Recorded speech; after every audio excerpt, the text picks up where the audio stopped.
Yeah, it looks like John's really excited to record this week, boys. That's how we start. That's the start. Just John. I'm so gonna yawn. You guys interrupted me. I would have been done by now. All right.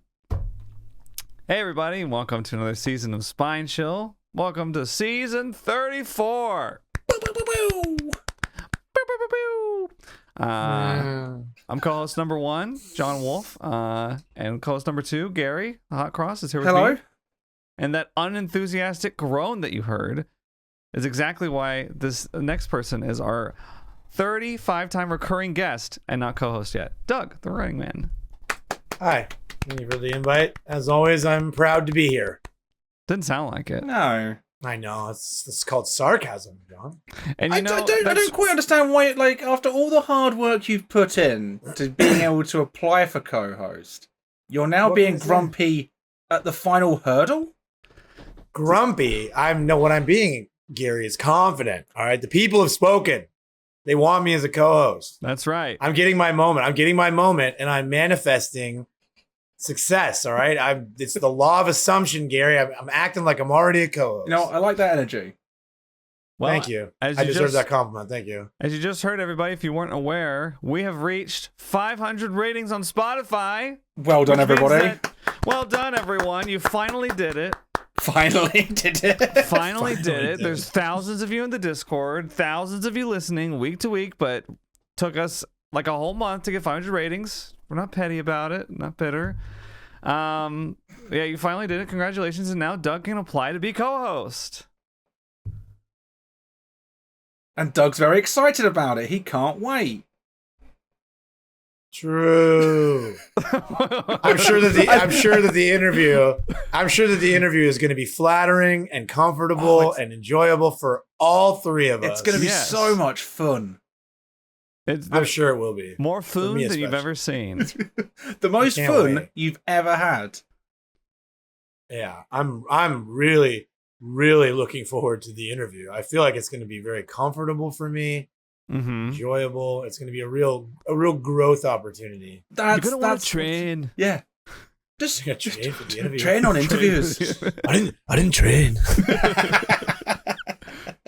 Gonna want to train for the interview. The interview will be taking place next week in episode 35, or season 35. Yes. We'll be doing it on camera. Gary and I have big plans for this. And, oh yeah, we do. You know, like you said, Doug, we are going to make it as comfortable as possible for you. Oh, I can't wait. Smooth sailing. That's right. Don't worry about a thing. I never do. It's kind of why I'm here. We'll take care of it. Just be you. Just show up.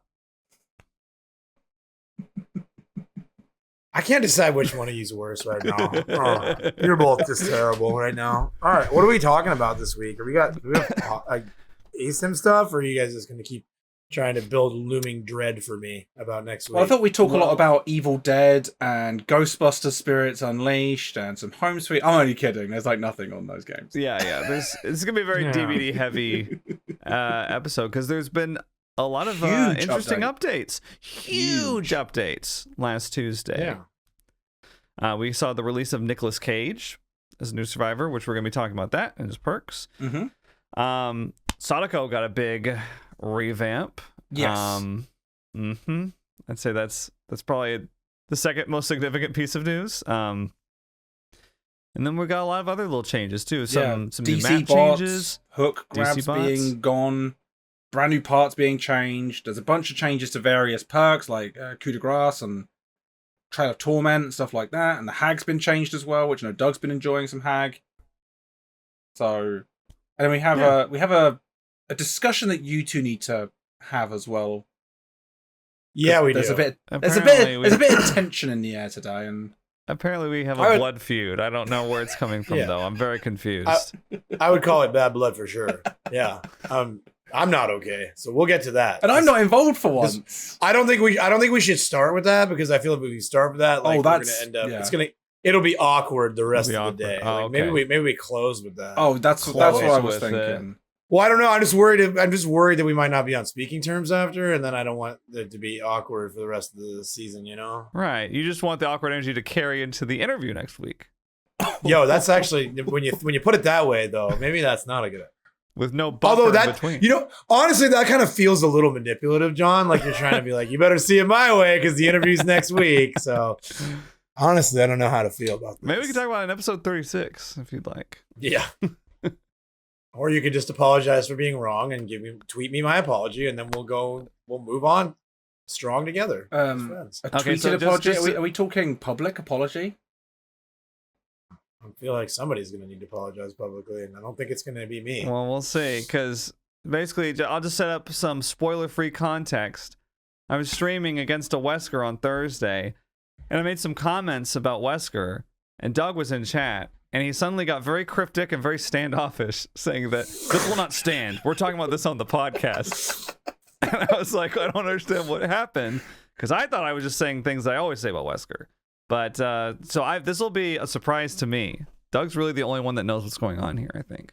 I know what's going on. That's common. I feel like me being the only one that knows what's going on is kind of a common theme around here. But okay. Anyways, we'll. I like the way you described it. It's like cryptic and like I'm like some like graveyard keeper with a lantern. Like, I asked, I was like, this will not stand. I was like, what did I say? You were like, don't worry about it. So yeah, no, we'll talk about it. Doug got passive aggressive. We'll talk about this later. I wasn't okay. I wasn't passive aggressive. Like that wasn't my energy. My energy was more like, this is good content. This is something that the people deserve to listen to. Right? Okay. This is something that we could. Well, I don't think we could have hammered it out in that moment because you were very busy.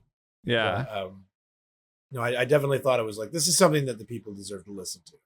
If nothing else, that's good, I want to listen to it. Because I kind of took it as you were disgusted with me and you couldn't even stand to look at me. Well, we were going to take some time off. A little bit. You know, I stayed later. We've cooled off. I lurked. I left you a lurk. I left you an exclamation point lurk, but Doug, it says here you followed 2 days ago. Yeah. I needed to heal, John. Yeah. All right. Well, I'm looking forward to it. I'm looking forward to the heated debate. But we should probably start off by talking about Nicolas Cage, though. Yes, the newest survivor, the newest addition to Dead by Daylight, Nicolas Cage. What were our initial thoughts? I don't know if I'd say 10 out of 10, but it's a real solid release. It's real solid. Like, I'm liking Nick. I'm liking the perks. I'm liking all the voice lines that he has in the game now as Survivor. I'm very pleased with the energy that he's brought to the game. Yeah. So you said no 10 out of 10, so you maybe call it like a low S sort of release, maybe. Low or a high A. S minus? Maybe a high A. You think high A over low S? Because I'd kind of go probably low S if I had to pick. I mean, he's really unique, really well designed. Like, he looks great. The voice lines are incredible. The perks are hilarious. Like, they really like leaned into the silliness of the fact that they're bringing Nicolas Cage, the actor, into the game, right? And they just kind of, I mean, all the voice lines are like super Nick Cage pilled. Like, they're just so perfect. Yeah. And then the perks are like silly dramaturgy. Like, just the idea of the word dramaturgy is like so Nick Cage. Like, I think it's a great release. And what I've found interesting, though, I don't know if you guys will agree on this. Since Nicolas Cage came out, survivor queues have never been longer. Killer bonuses have never been more frequent, right? So like people are really flocking back to playing Survivor right now. But I'm not seeing that many Nicolas Cages. Like, it's not like they're 3 or 4. I noticed it very quickly since his release that I think day 2, I was seeing like I was a Nicolas Cage, and then I was only getting like 1 out of 3 of my teammates would be a Nicolas Cage. Like, and then day 3, I was the only person really playing Nicolas Cage. And so you'll still see him occasionally. And I'll see like 4-man Nicolas Cage squads that are like clearly memeing. They like run the meme perks and they mess around. But for the most part, I don't see his player density being like, it's not like a Wesker type of player density. No. Where it's like you're seeing him everywhere. I do have a theory about that though. So I think obviously people have their favorite survivors and they stick to those, don't they? So it's really difficult to break into that. But also for me, I stopped playing Nicolas Cage now because he talks a little bit too much for me. Like, I love the voice lines, but because they're so frequent, it's a bit too much. I can see that. Yeah, so I remember there was a point when I think when Pinhead first came out, he spoke a lot, and they toned that down at some point. I don't know when, and he's better for it. And I think for me, every time the match loads in and Nicolas Cage says one of his lines, I'd rather he said one like every 3 games, just so it was like a bit more special. Because I hear like most of his lines. I mean, we do stream it and play it a lot more than most the casual players, but like I'm hearing his lines too much. Like I was like, I'm going to play Leon now because he's quiet. Sure. Yeah, Leon. Yeah, I like the voice lines too. I didn't find him to be talkative like too much though. Like he only spoke a couple times a match for me, I think. So I don't know. Maybe you got like the high end of the RNG rate. Maybe I got the low end, maybe. But yeah, I kind of wanted him to talk more. Yeah, I have not yet. I've played Nicolas Cage against Sadako a few times, and I haven't yet heard the unique Sadako. I've had the unique Sadako line, but I had it against Nurse.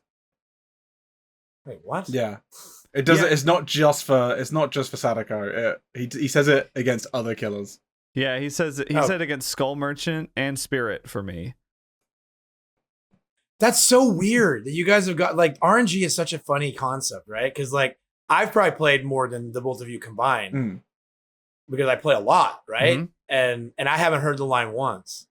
It's so weird. The funny thing about statistics and like probability, right, Gary, is that like sometimes when there's a 50-50, right, you can be on one or other end of a 50-50, and it doesn't change the fact that it's a 50-50. Even if you flip a coin 100 times, you get heads 100 times, the probability is always going to be 50-50. You understand that concept, Gary? I do. I agree that a coin toss, a complete 50-50 chance, yeah, but if you applied something to, I don't know, a scenario where there was like a bit more skill involved, like where you have to mind game a little bit more, like, I don't know, like a pallet drop, it's not really 50-50 in a fair comparison. It becomes more of a skill issue, but I could see why someone who was bad at that would want I could understand. Apply it to the coin flip thing as, a bit of a copium mechanism. But, this is completely theoretical, right?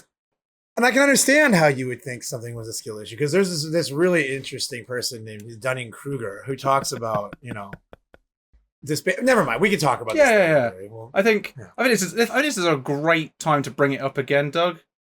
1 week away from your interview. I look forward to the Wesker discussion as well. I think this is a really just chef's kiss. You guys know that I like playing games on the hardest difficulty level, right? So this kind of makes sense for me to be doing this stuff. Almost as much as you like walking into pallets. You basically done the equivalent of like falling back to the beginning in your cauldron and getting over it just now. So you're starting from scratch. Getting over it is old news, John. You could have talked about Only Up and kept up with the Zoomers that are listening. I haven't played that yet. And now he's calling you out of touch, John. Well, I've had a baby. Here we go again.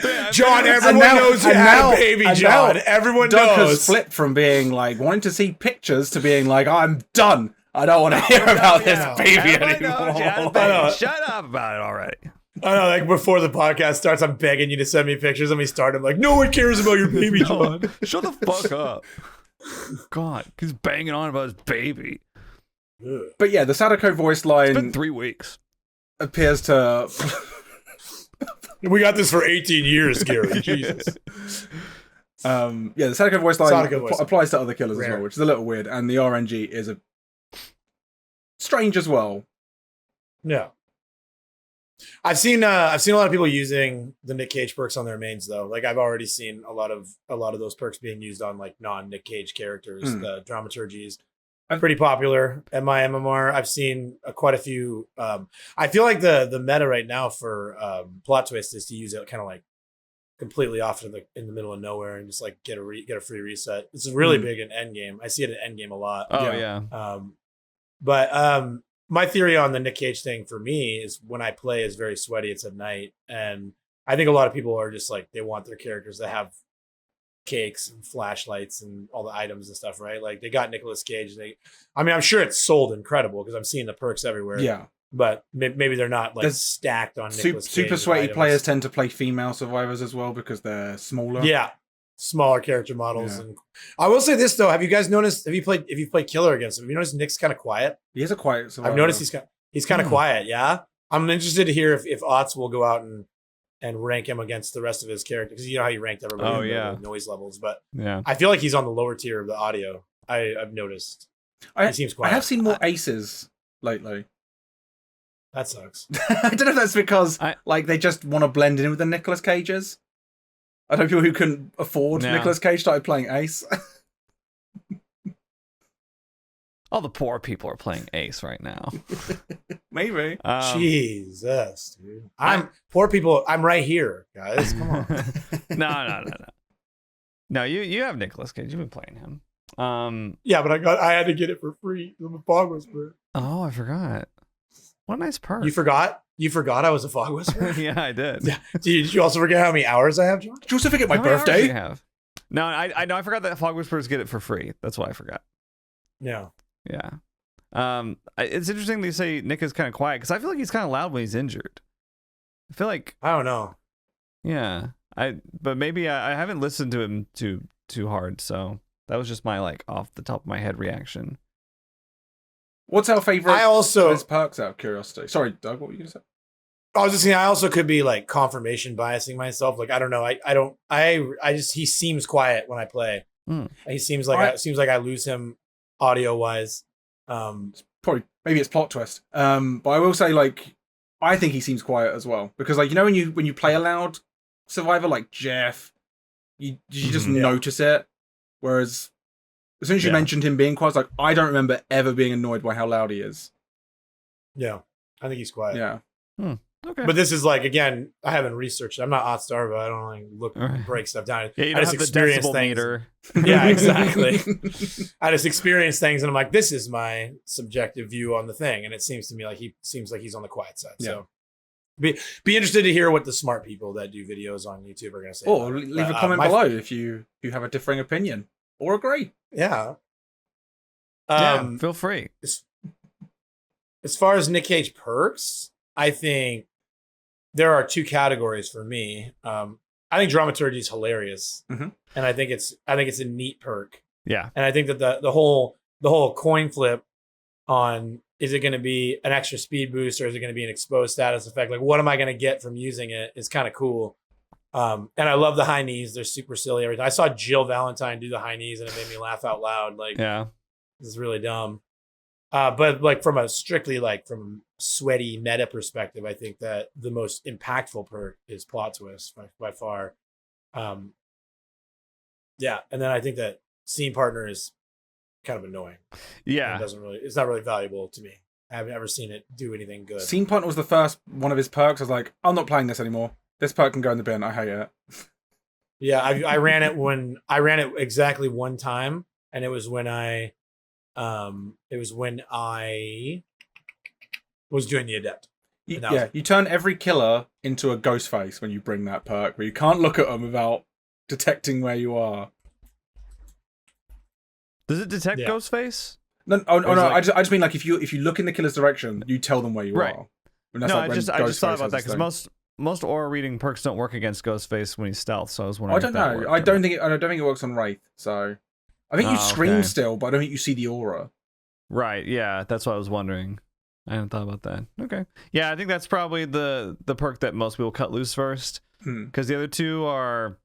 I mean, I guess it's kind of funny making him scream. You can make him scream a lot though with dramaturgy. That's one of the effects, and then there's so many scream perks already with pain resonance and infectious fright and stuff. It's it's not really that special to make him scream.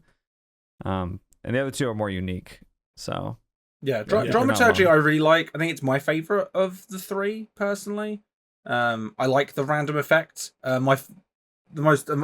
It's annoying sometimes, but it's in a really funny way. I was against a death slinger and I used it to run away, and then he shot me, and as he was reeling me in, I got exposed by my own perk.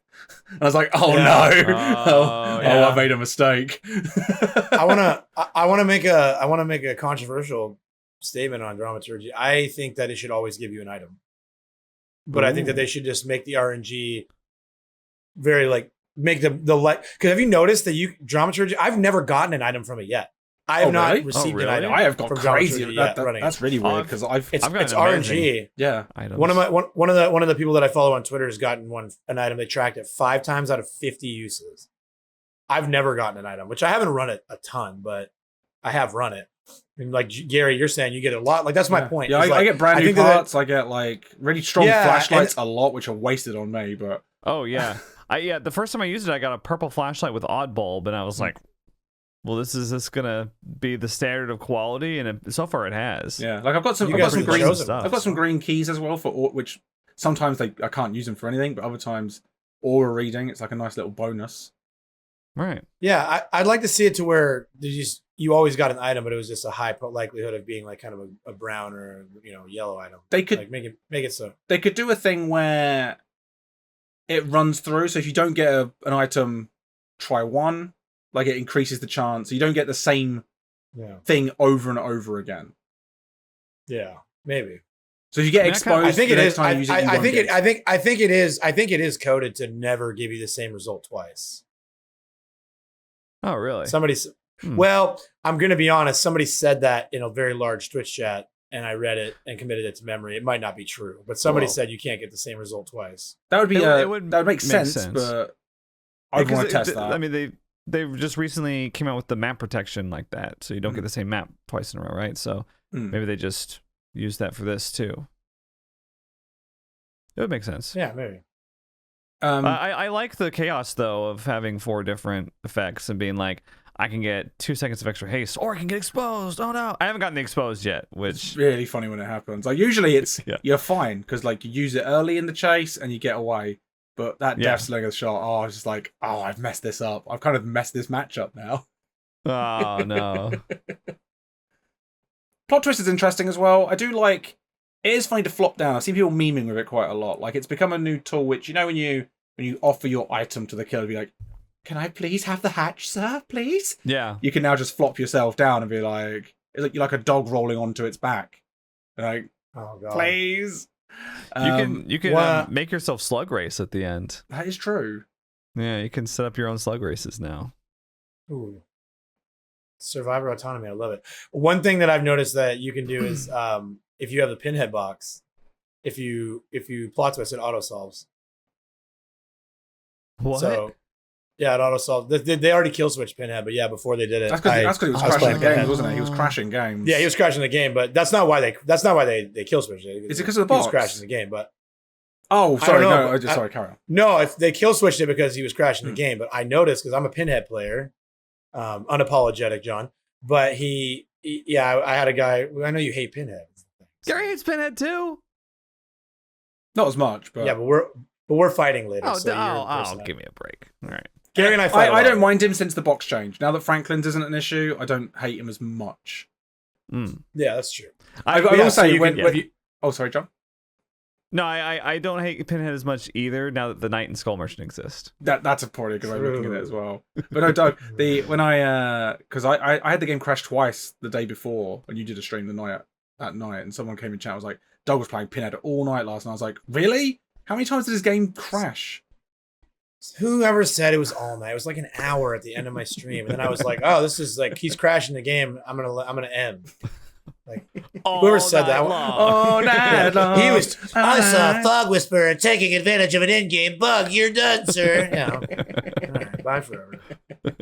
Anyways, it auto solves the box if you plot twist with the box in your hand. It solves it. They should leave that in. Wow. I don't think it's a bad idea. Should keep that in. Intended change. Because I think that is one thing I still think could be changed, is how like the box needs a little bit of a slowdown on it. By the time I've solved it and I find a generator, I hear the glung and it's back somewhere. Oh, okay, I see what you mean. Yeah. I can't be bothered. Man, it's just so ironic that you were the one that brought up a skill issue earlier in the game. It's crazy that you are now being like, "Oh, I have to do." Well, Doug, you wouldn't understand. I play solo queue. I don't just go, "Chat, can you come join me when I'm playing Survivor? Because I need some good survivors." I let like 2 people play with me, and one of them's really bad. So stop. All right. Oh no. All right. That person rated the podcast 5 stars for you, Doug. They probably did, and I don't care. All right. They have missed 1,134 flashlight saves in a row, is all I'm saying. It's not like I'm out here being like, any juicers? No, I pull people in that I have personal connection with. Right. We're good at the game. Why do you think I'm friends with you, Gary? I'm not only friends with people Why who are you good friends at video with games, me? but I don't even know sometimes, anyways. Ecto Bros. But yeah, I think the new perks are really fun. Nicolas Cage is excellent. I think the voice actor for Nicolas Cage really nailed it. Yeah. How long have you been working on that one, Gary? How long have you Gary, been preparing to say that? That one just popped into my head just now. Yeah, no, it didn't. It did. When he saw the Okay, tweet, yeah. when he saw the tweet about him doing his own, he's like, "Oh, this will be so good on the podcast." Oh, I haven't got I it can't written, wait to I haven't got it ironically written down in my notes. It just popped in as like I should make that joke you don't down. have it up on screen No. right now on a notepad. yeah, I've got paint open. I've written it in big bold Arial font. yeah. It's not in Gary's notes, and we know Voice Gary actor. doesn't say anything that's not in his notes. So, Right. I'm sorry that I keep track of things. thank you for that apology. I deserve that. Apology noted. This interview is going to be really interesting. I really hope you get the job. Yeah. But Yeah, yeah, I think Plot Twist is my favorite of his perks. I think I mentioned last week that I was like planning on like plot twisting and then like crawling around with tenacity and trying to get a pallet stun, and that proved to be really inconvenient. So I haven't done that yet. I haven't gotten that to. I kept pull bringing off. tenacity with it and kept forgetting I had tenacity. So I would just go down somewhere and the kid would walk over and pick me up. I'm like, oh, Right, yeah, oops, I could that's the have issue. made this more awkward. It's the type of thing like I would do it in a Swift with you guys. Like if you're like I got him at Shack, I'm like, what? I'm coming over, you know. And then we would try to like set something up, but yeah, in solo it's not really possible. I don't think. We should Maybe do a one out of Swift. 100 matches. I want to see someone use plot twist to recover and then run and get a flashlight save, because they could obviously fly it really well. Yeah, I did use plot twist with Soul Guard, and I tried to get out on the other side of the map, and it didn't work. Too far. Oh man. That was like the coolest moment that I almost had with plot twist so far. Other than that, I just like go down the corner like I just want to heal. Which And then your teammates come over to come heal. You're like, go away, go somewhere else. Yeah. Go do a generator. I would say that's the one complaint I have about plot twist so far, is that most of the time I'm just using it to get a heal when I'm alone. It's a bit like self-care. Yeah. It's But just but funny more self-care. limited use though, and a lot slower. Yeah. Self care is still good. I love self care. I run self care like almost every game. Remember when he was attacking my skill earlier, John? I do remember that. You know, maybe you would escape more in solo queue if you ran my build, Gary. Maybe you get gens done faster if you didn't self-care in a corner. I mean, somebody has to do the gens, and if I'm not healthy, it's very dangerous for me to be on those gens. I love Gary. the quote of someone has to do those gens. It's not me. I'm in the corner self-caring. Well, but he's got to be healthy to be on those gens. No, if you bring resilience, It's like backloaded gen repair. Gary, we need to. Okay, you wanna play this game? We'll play this game. Let's do a stream where we track our escapes, and I'll run my build, and you run whatever build you consider to be your best. No. because your builds are Whoa. horrible. Let me just come in and say hatch shouldn't count.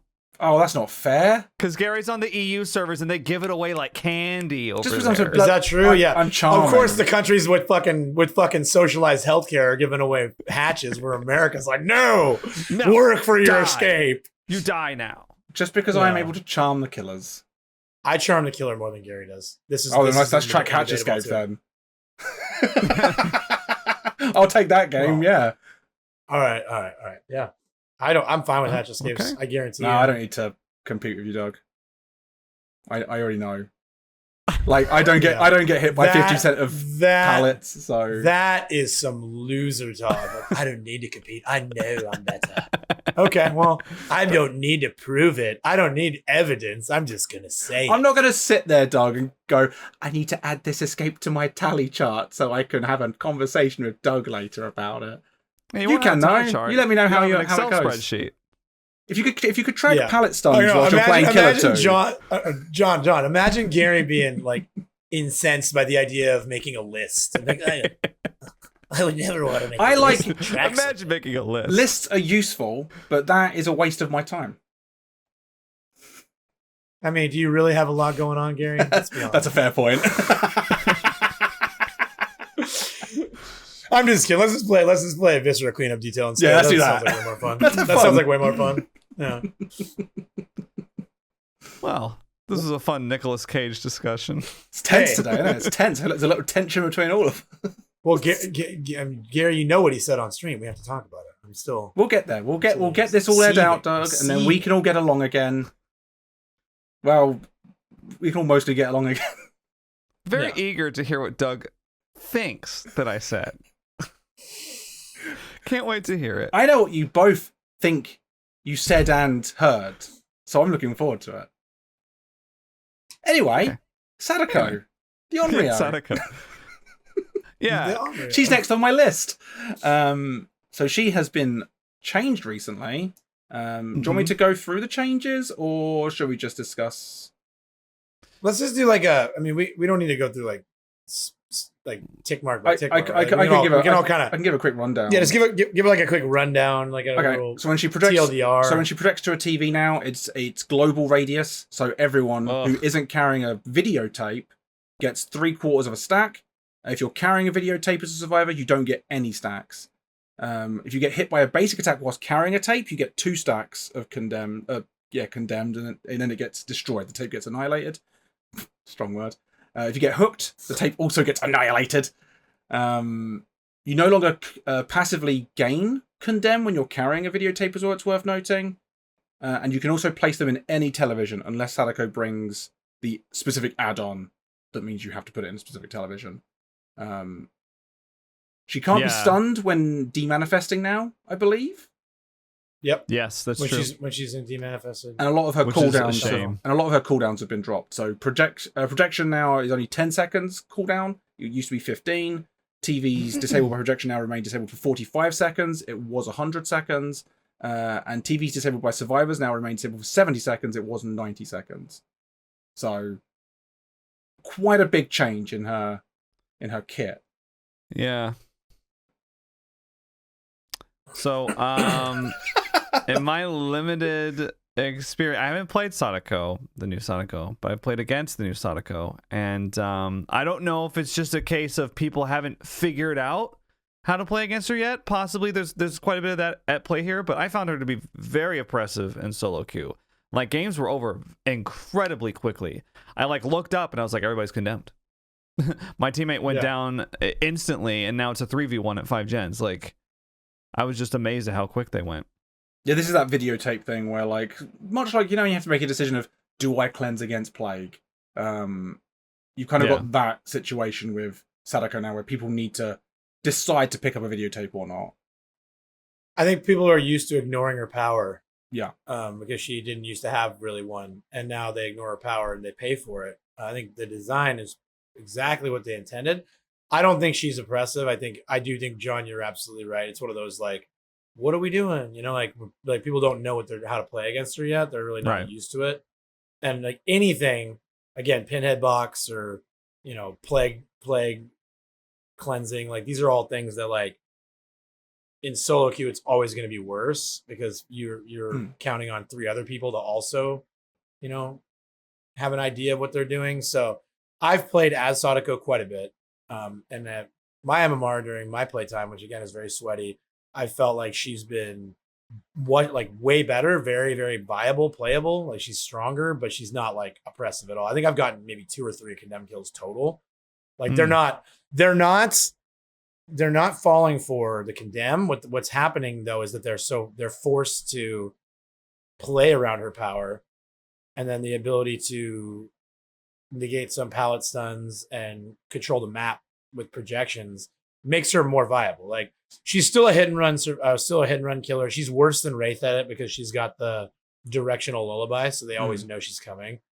You don't really surprise people with her unless you come out of a TV next to somebody. You're not surprising anybody that's paying attention. But she's better, so I don't think she's a problem. She is a problem. She's a pub stomper. She's like Michael Myers in the sense that if you're playing on a solo queue team with a bunch of people that are very low awareness, she's going to stomp. Right. But playing against a stronger team, she's now viable without being overpowered.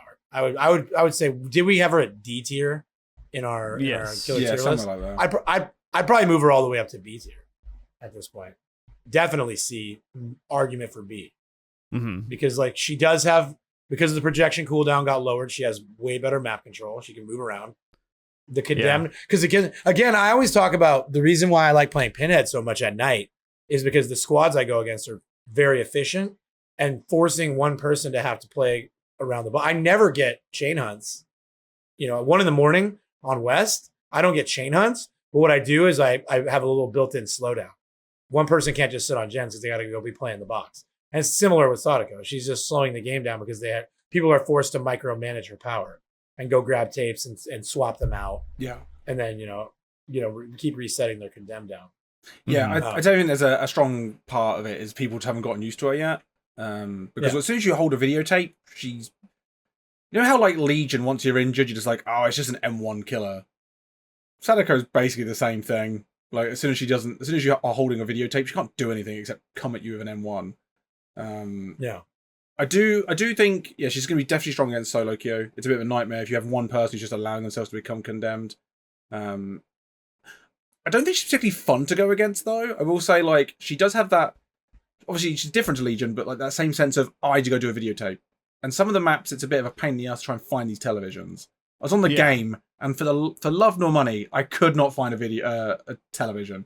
Because all the doors are blocked off, so I was like trying to figure out where they are. It was a bloody nightmare. I think that sometimes is a bit annoying, trying to just like going for a senseless search for TVs. Like I need people to play her more just so I can learn where they are. Because I don't know where the TV spawns are. But I know they're near gens for the most part, but it is annoying too that the tape has to be an extra item, so like you can't really run it with like flashbang, for example, which I figured out the hard way. Yeah. Or like I guess that's really the only example. I will say she's more fun to play because I've played a few rounds of Sadako. She's all right. I want to give props to behavior because I think it's like this is how a rework should work. Like they didn't fundamentally change the character, but they made her feel better to play as and made her a little stronger. Like she's better. Inarguably she's better. Yeah, and then again, I think the DBD twit blowback of like, oh my god, she's aggressive and impossible. It's like, yeah, I mean, this is like the PTB effect. Everybody says that. People were talking about how the Knight was going to be unbeatable during the PTB, right? Like everybody overreacts at first because everybody that plays the game has been playing for years and they're good at the game, and then they're like, oh, a thing I don't know how to counter yet, impossible, unbeatable, right. And they figure it out, and then it's okay. So, well, it's also kind of like reverse psychology for a lot of casual players that haven't been paying attention. They don't really know all the changes because like you go from the counterplay to Sadako being like, oh, you're high on condemned, get a tape and then deposit it and it goes down, right? But like you don't want to hold on to it because then you passively get it. So now it's like, well, you want to get a tape and hold on to it now. It's like the opposite of how you used to play against her. So it'll be interesting to see in the coming weeks how people adjust. Yeah, I see where she kind of settles. I see people try to imply she's more oppressive now. I'm like, did you not play against many Sadakos beforehand? She's not really that different in terms of the level of oppressiveness. I think she still can be quite frustrating to go against, but like I don't think people face enough condemned Sadakos to know that. I think she feels mildly better to go up against because you can have chases. I mean, I've heard that she's still slugging people. I don't know if that's true. I haven't been slugged by a Sadako particularly. I think every game I've had against her, she's slugged. Oh, they are still slugging now. I've had a lot of slugging. I was going to say the same thing. I know we've been arguing a lot today, but yeah, I've been getting slugged by Sadako. People are. So what's slugged. is it the same play style then? Is it like when they heal you get more condemn? Because I don't know if her add-ons I think it's the same, right? I'm sure some people are running the healing add-ons that give more condemned, and then plus they still get stacks when I mean, the way to the money way to give condemn built up, right, is to just be teleporting on cooldown like every 10 seconds. You're projecting. Right. And so I think that they're running like the knockout slug builds where they knock you out and then they leave you on the ground and they're projecting and they're moving around. And so you're building up and and then they got to pressure. It pressures them to have to go get a tape, and then they get the tape, and then you hit them with the tape. If you run that, there's the add-on. Was it the The one that tells you when a tape has been pulled out. Oh yeah, well, you see the TV's aura. You see the TV turns yellow. The aura turns yellow. So then you can predict where they're going to go next. They're running that add-on and they say, okay, they got that television. I know where the next. You can see where the next white television is, which is where they're going to go to deposit it, right? So you just head that way and you're going to cut them off, or just teleport through the telly, right in front of them, which happened to me a couple of times. But another option, yeah. Yeah, I've been quite lucky to not have to face that, and that sounds quite awful. Maybe that's more what people are saying. But I think that sounds. It's the same miserable, right? It's the same as the old Condemned build. It's just more viable, maybe. Well, I do think it's less viable. I think it's less viable. I don't think slugging is more viable. More publicly viable for like a casual person to partake in, rather than like someone who's like sweaty researching Sadako. Yeah, I think she's simpler to play now, isn't she? She's simpler to understand. Yes. I think it depends on your teammates too, because if you get a tape early and you're good on Condemned and your teammates don't get a tape, she can build up that Condemned incredibly quickly. So if they don't get a tape and they're like, oh, let's just gen rush like always, then they go from like 0 to 100 Condemned in like just a minute or two. And it can feel like it's like Devour Hope going off. It's like the game completely changes, you know? Yeah. Because then they have to run around like headless chickens. Oh, they've got a pig trap that's halfway done. It's like, oh god, I should probably try and take this off. I told you guys that I've only gotten like a few Condemned kills, right? But one of my matches I got a Condemned kill. I swear I got it like in the first 2 minutes of the game. Right. The dude he just was thumping and I was on him and I'm like, okay, you're just dead then. Right. And so he must have just ignored the power, right? But yeah, like you said, it's like that Devour Hope factor, like it completely changed. Like that game's over. At 4 gens, I just moried somebody. Like they're not gonna win. No, there's no win condition for you guys here anymore. Yeah. And it's because this guy it's a hatch game at best. Yeah, at best. Yeah. Like there was one game I had, I think it was on Ormond, where 2 people just completely ignored the TV. And to be fair, I kind of was too. Like I kind of caught on a little late, but they completely ignored it. And then they were both, red ringed, like just a couple minutes in. I think we like muscled through 2 gens really fast. And then it's like I looked up and it was like, oh, they're both, condemned. And then they went down and it was like, well, the game's over now. It's like it barely lasted like 4 minutes, I think. It's a bad feeling. Yeah, but I think people will hopefully start adjusting, and maybe that'll become a little less commonplace. Yeah, and it's still early days, isn't it? Like everyone, as Doug says, like everyone acts like the sky is falling when something changes. It's like, let's give us some time. Yeah, like I think. Yeah, it seems like a good change. Dare I say, are people starting to get used to made for this? Is it finally happening? Probably, because like I don't think everyone overreacted anyway. Like it's fine. Yeah, I'm just saying I haven't heard as much whining about it in the past week. They've moved on to complaining about different things now. Plot twist is too strong. People are using power struggle with it. Buckle up is busted. No. This is a good segue. They're ignoring May for this because right now the hot new is for the people. Buckle up. Yeah. Right. Mm-hmm. So if everyone buckle up. Yeah, because if everyone doesn't know, buckle up now gives protection to the healer. To both. To both, it's to both, isn't it? Yeah, the healer and the healed. And for the people, gives you the ability to trade your health state to instantly res someone from the ground or heal them to full. So you can basically if someone gets downed, you can instantly make it so you've both got endurance and kind of deny the killer their hook. So you guys are aware, and most listeners are aware, I'm a killer main, and I stream killer full time on Twitch, right? And I stream a lot of hours. So I have had to field this question because I did a subathon recently where I was live for 30 hours straight. I have to hear this question over and over and over. Do you think For the People Buckle Up is broken? Does it need a nerf? Is it too powerful? This is the new thing. This is going to be this week. We will see Twitter discuss. So an interesting point, Doug. Do you think Buckle Up For the People is too strong and it needs a nerf? And I saved it for the podcast, Gary. No, I don't. I think that it's brand new flavor of Killer Main Copium. It's okay. There is nothing that For the People Buckle Up does that couldn't be done similarly by having a flashlight and background player. It's just another reason for a player on a team to not do gens and hover around every chase. And very similarly to Dead Hard, if you do fall for it, if you do got by it, it should only happen once because you'll know who's got it, right? So it happens. I had a Jill doing this to me on Badham yesterday, and once she did it, It's very funny. I pointed it out to my chat. I was like, okay, we're not going to be in a chase that she's not around for the rest of the game. She's dying for that TikTok clip, bro. She's here. She needs to get this play off, right? So she did it the first time, and I'm like, okay, fair play, good job. And the rest of the game, it was one of those, I downed somebody, I turn, and there's Jill. Wee! I'm going to do it again. No, you're not. You're not, though, is the thing. Now I know you're doing it. So I hit her, and then she can't do it. Right. And that's that. Yeah. And that's and then she's not on gens. And you've got your nice little built-in slowdown because you got a little orbiter who follows every chase leader and trying to get their big playoff. Mm-hmm. If it works well. And if a full team runs it, it can be kind of frustrating. But again, if a full team's running this stuff, they're not running made for this. They're not running adrenaline. They're not running, prove thyself and slamming gens out. Okay, it's like a lot of times killer players that are upset stop. They don't think about the big picture of what it means. They just think about the one time it frustrated them and it was annoying, and it is annoying. And you guys know, no one hates sabotage more than I do. Like, no one gets more frustrated than I do at these things that deny my objective. But at the end of the day, this one is an easy one to know, okay, they're doing that. Now I'll just play around it, because they got to be healthy for it to work. Yeah. And to that point, Right.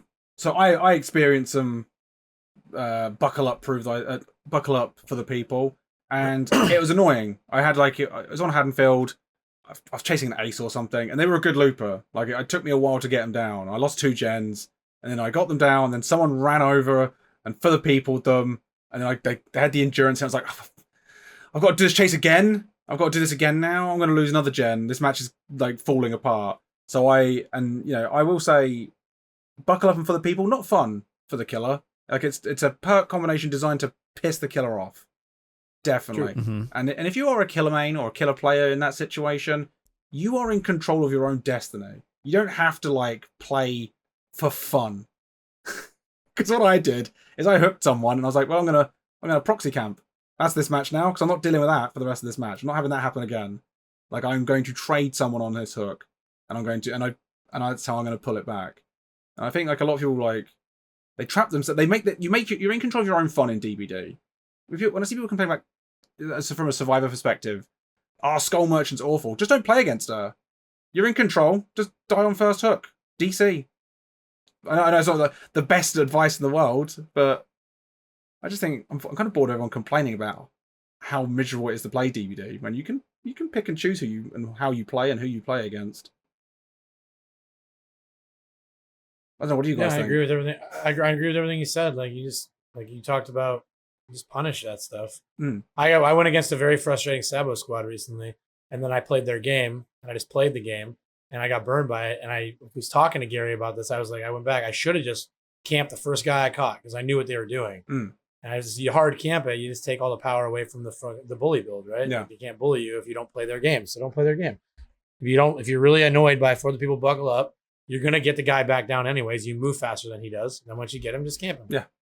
The only time I've had a problem with it is I was on Father Campbell's chapel, and the main building was all windows. Oh no! So they had got the bad RNG of Campbell. Yeah, they had a god. So they had a god tile, and they had the ability to do an endurance reset, which is, and again, I literally still won that game, even though Right. they just, for the most part, if you're good at winning chases as a killer, most of this stuff isn't that bad. Yeah.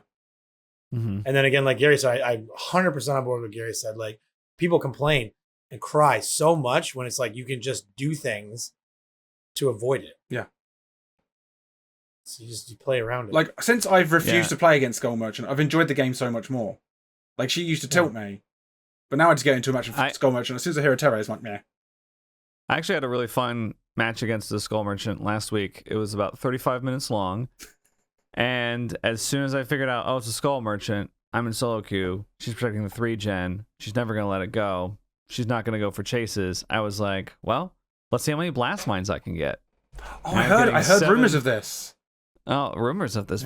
Yeah, I got 7 blast mines off. I think 2 flashbangs and a head on. And so I was just like, let's just see how many times I can do this. Because she would kick gens with 2% progress. And so I was like, oh, this is great. She kicks every gen no matter what. Were you doing a gen somewhere else, running up to the 3 gen, then putting a blast mine on it and walking back? Oh my god. Yes. Yes, John, you're brilliant. That's brilliant.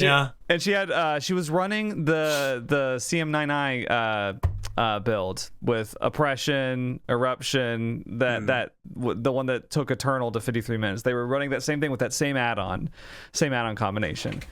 And so they would use oppression to like regress the corner gens, and so I would let them regress down and then go over there and be like, I'm gonna get my progress back and go back to the 3-gen. It was really fun. That's so brilliant. That's awesome. I was just like, well, if you don't want to play the game, then I'm not going to either. Yeah, I'm gonna play a different game of DBD. And that's exactly right. Yeah. Don't like, as a survivor, you don't have to like. I'm so bored of everyone complaining when it's like you're in complete control of your own destiny in DBD. Based. Yeah. True. I think. Yeah. I just think. I think you play up to your competition. Like, if they're doing shitty things, I think you could do shitty things. And, you know, if they're you know, like I said, gonna try to deny you hooks, then you can camp, right? They're just it's like tit for tat. So I think that's totally cool. And but what I have a problem with in DBD is people just doing like being shitty for no reason. It's like there's a DC, just like, you know, maybe don't slug us to death, right? It's just shit like that. That's the only thing that I have an issue with in the game anymore. Other than that, it's like, well, you're gonna skull merchant, I'm gonna blast mine. So speaking of DCs, we have new DC bots. So it's no longer a problem if someone DCs. The game is fine now. You get a wonderful, very clever bot that replaces them. Have you guys experienced much with the bots? I've seen them on the left side of my screen, but I haven't encountered them in the wild, frankly. Okay. I'll say this. They're very, very good in chase. Like, they actually are really good chasers because they have like perfect prediction, because I think that they can see your red stain through walls and shit. It's like they predict everything. You can't mind game a bot. No, you can't. You just, when you're chasing a bot, just hold W towards them and eventually you'll get them. But you can't mind game. They're not always good in chase though. I had a bot on Ormond and they were running around Killer Shack, and they like, you know, I was like, oh, this is gonna take me a while because it's just gonna do the smart loop, and it just for some reason ran into a wall. It just ran to the side of the map and ran to the wall. I was like, I wonder if the bots take your MMR and apply it, and that makes sense. They would take Gary's low MMR and just say, oh, this is the kind of survivor he's used to chasing. He's gonna have him run into a wall. Maybe. But I will say that I think it's really fucking stupid that they miss skill checks all the time. Like, why? Right. Oh, yeah. So this is the most frustrating thing about them for me. So I'm going to be... Why? So from a user experience perspective, like, if I have a DC and I now have a mindless drone in the map that's not going to do smart things, I understand that they run away from killer terror radius.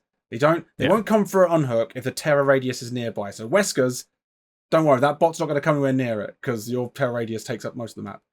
On the game, they're just constantly running around in fear. But when they're on stage 2 of their hook and they can't hit the skill checks, it's infuriating because I had one die in front of me and it basically ruined. I just played killer after that and I just started mooring people because I was grumpy because it just annoyed me so much. And I had another one and they miss skill checks on gens, and if the killer's like running like Dead Man's, it's like I get it when they're running. If you're running Overwhelming Presence or Merciless Storm, yes, I kind of want the killers the survivors bots to have a chance of missing skill checks. It's like a realistic chance. But standard ones, I kind of feel like they shouldn't be hitting great skill checks either. They should just like not have skill checks for it, because it's already, you're at a disadvantage because you have an idiot. You have a brainless AI. Yeah.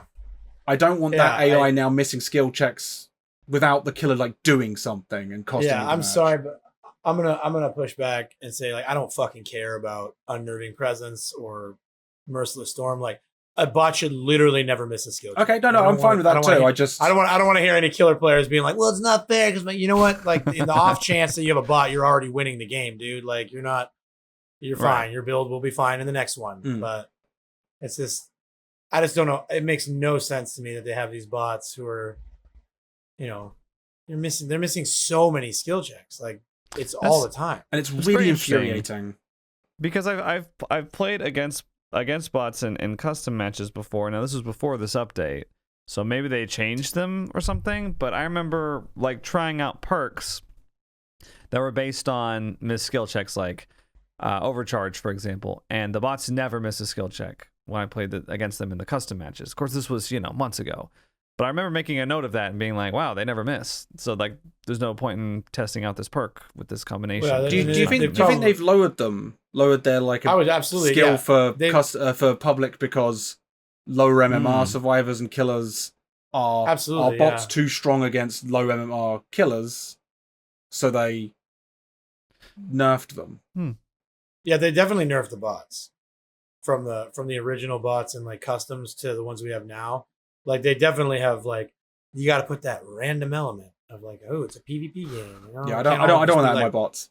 Terminator, yeah. Just make them okay and then make them completely consistent. Because like, yeah, it's the most tilting thing when a bot throws the match. Because like because it's aiders that always DC for me. It's always bloody aiders. When they DC, fine, whatever. The match is thrown. I blame that player. So I'm already annoyed at them. And now the game screws me as well with the bot. I'm like, because I got off the generator to go unhook this bot. It dies in front of me because it can't hit skill checks. I'm like, well, I could have just kept on the gen. Mm-hmm. Now I'm grumpy. Now I'm annoyed because like the game has screwed me after I've already had a player screw me. I had one the other day that we got to the end game and it was all four of us still alive. And like I got down in chase and I'm like getting carried to the hook, and the bot opened the door and just left. It's so funny, dude. That's so straight funny. Left. I was like, I don't know, is this really funny to think? It's like, yep, I'm out, dude. I'm being pushed out. That's like, fine. Right. I don't mind that. That was really funny. Made me laugh so hard. I'm like, oh man, he's not playing with the end game save. He's done. He must have a daily. He must be doing a depth. Yeah, he's got a challenge. He's got to escape. I like the idea of the DC bots though. They're just frustrating. Yeah, and then surely they'll work on them, right? Like they're not. They didn't ship. They didn't ship a finished product. They'll adjust them and they'll make their changes, and it'll be a lot better. I'm sure. But right now, the bots are really bad and really funny. I mean, still better than a regular DC though. Yeah, even if they're bad. I prefer a potato in the game than nobody for it to be just automatically a 3v1. Yeah. See, I'd rather it just be a 3v1. If the bots aren't gonna like just work, of course you do. Like I just like the match is ruined. I don't need the bot ruining it further. I'd rather just be a 3v1. I'd rather it just be a throwaway match, not one where I'm still trying and then the bot screws me. Like that sounds like a skill issue. It is. The bots lack skill. I agree. It is a skill issue. I wasn't referring to the bot skill. Thank you, John. You know what, John? Thank you. It's about time somebody on this podcast had a little sense.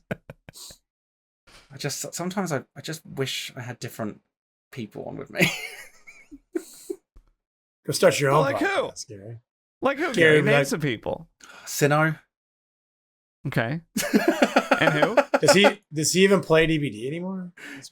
Me, Sinnoh, Kyle, and Tally had such a great night on DBD. We were making killers DC left, right, and center. Oh, it was great. Oh, so many good loops. That is fun. Yeah. It was really fun. So you're getting carried. Yeah, a little bit. Exactly. Kyle's good. Tally was a god with a flashlight. He was doing so well. Glad to hear it. I haven't always got to drag people down like certain other individuals. I can. Who? Oh, no one. Anyway, so hook grabs are gone. Who are you talking about? Don't you just love how Gary always tries to make a comment and then slip into the darkness? Yeah. Very Gary-esque. Like we're never gonna follow such a up. Gary. Gary's just such a Gary thing to be like, I'd rather not have a bot at all. Like, why? No, that's a dumb thing you said. I feel like I'm doing a podcast with bots. Oh. Yeah. I'd rather do a podcast alone than with bots.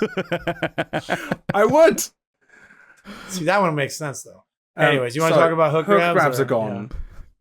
Yeah. It's made no difference in my games. It feels exactly the same. I like that it's gone. Good change. Thumbs up. Yeah.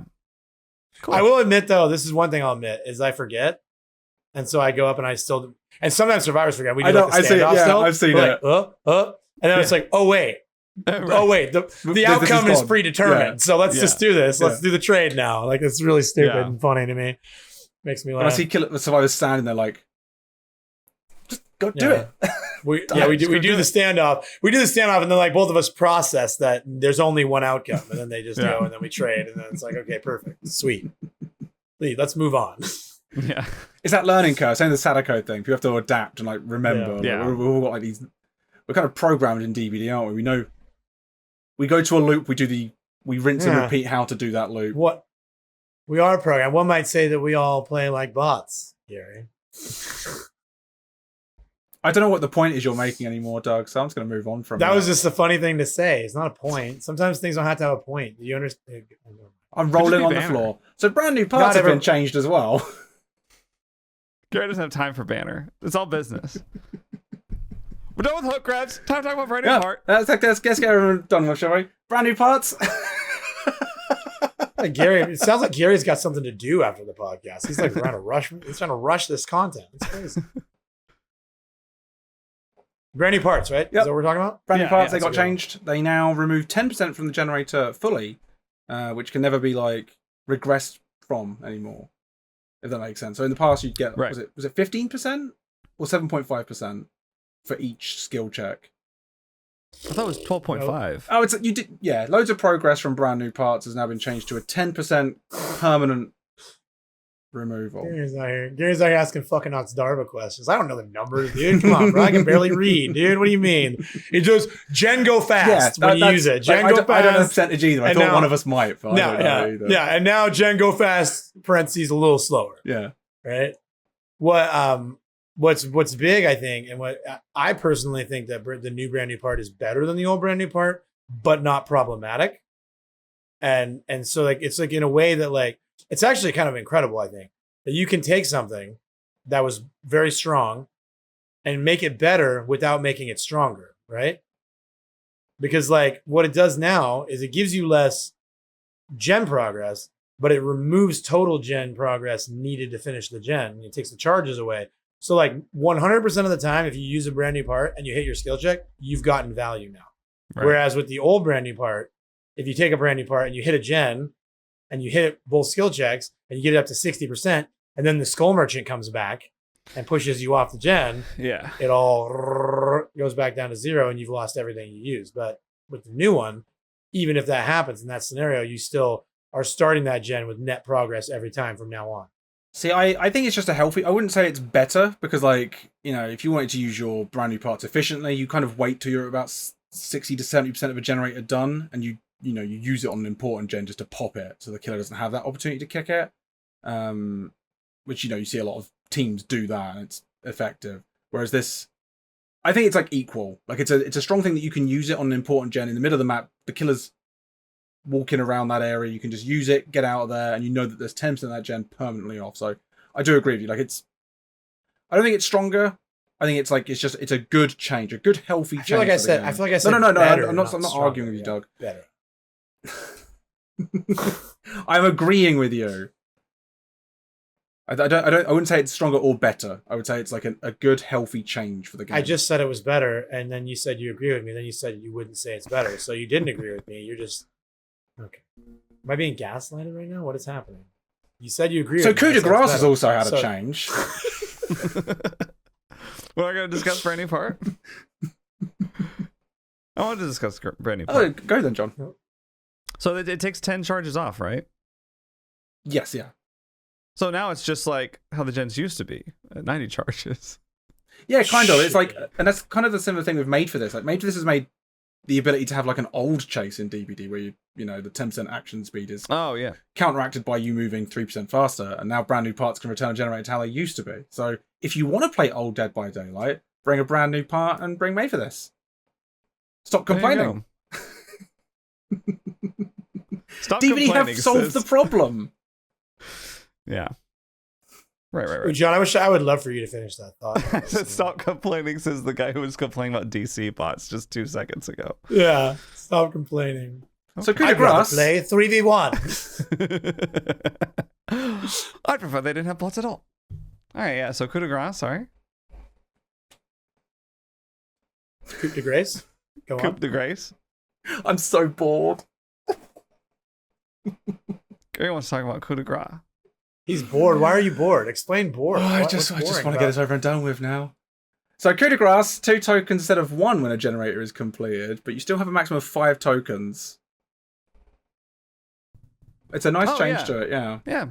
Well, it's 5 tokens total, right? Yeah, you can't hold. You could use your tokens. Yeah, you can get. You can technically get 10. Right? Yeah, it just means you can't hold more than 5 in one go. Right.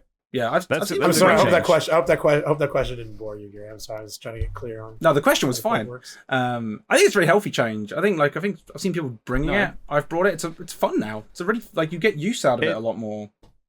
There was nothing more annoying before when you were using coup de grace and you accidentally swung and oh damn it, I used it up the charge. I didn't even think I held it, but that would happen to me all the time, and I'd be like, so annoying. I pretty much only ran it on Huntress because it was funny because nobody ever saw it coming really. That's a good idea actually. Yeah. So now I'm gonna get even more value out of it. So I'm excited. I see it being run a lot on Myers now. Oh yeah, that makes sense. Ooh. Yeah, it's very good on Myers.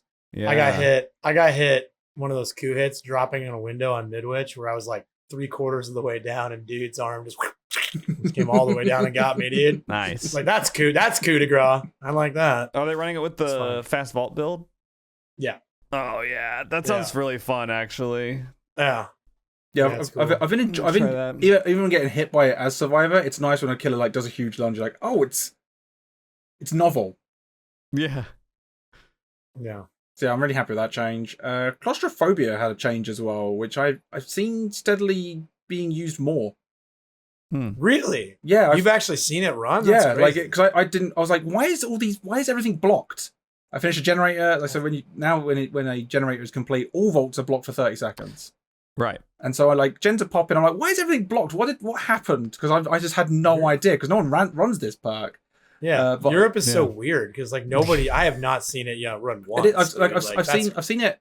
I didn't see it initially, and now I've seen it 3 or 4 times now. It's not in every match, but right. But I mean, the fact that you've even seen it to me is notable. What killers are running it? Weskers and tricksters, or what? Weskers. I've seen a couple of Weskers running it, and a clown. Wesker makes sense. Clown ran it. Okay, well that guy's already not okay, so that makes sense. They're playing clown, so yeah, exactly, right. It's if you're playing clown, we are. Yeah. Your perks is really... Yeah, I think we might see people start to use that a bit more, because it's kind of fun. It's interesting. Food? I think it's good on Wesker, because obviously he can just zap to places anyway. And he wants them blocked anyway, usually takes bamboozle and stuff. Legions will probably get some use out of it as well. Legion, yeah. Wraith. Ugh. Wraiths love blocking vaults. They do, don't they?